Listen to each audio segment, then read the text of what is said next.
pour 180 secondes. Ils ont 3 minutes pour résumer de manière claire et intéressante des années de recherche et de travail. Entre la peste et le choléra, que choisiriez-vous? Un exercice de style particulièrement ambitieux. J'étais stressée un peu et ce n'est pas facile de vulgariser notre sujet de thèse, mais il faut le faire, il faut essayer de faire un tel exercice pour améliorer notre communication.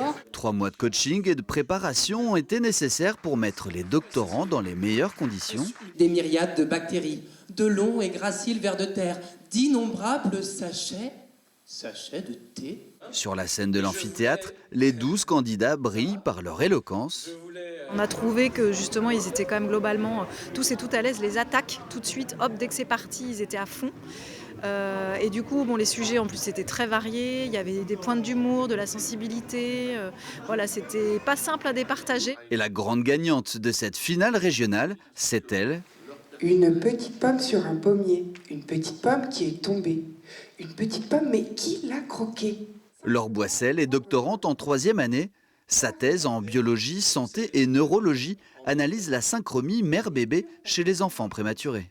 C'est-à-dire la manière dont la mère et le bébé vont s'accorder au niveau hormonal, physiologique, comportemental, au moment de la lecture de contes. Et l'un des plus beaux résultats, c'est que le rythme cardiaque de la mère et le rythme cardiaque du bébé se rejoignent au moment de la lecture. À l'heure où la vérité scientifique est parfois malmenée, la vulgarisation ou médiation avec le grand public est d'intérêt général. Si on prend l'exemple du Covid et de tout ce qui a pu être dit et mal dit donc, pendant cette période, il est important donc, de porter la science en premier plan vis-à-vis du public et de façon simple et compréhensible pour qu'il soit informé. Prochaine étape pour la lauréate, représenter les Hauts-de-France lors de la finale nationale prévue à Paris en juin prochain.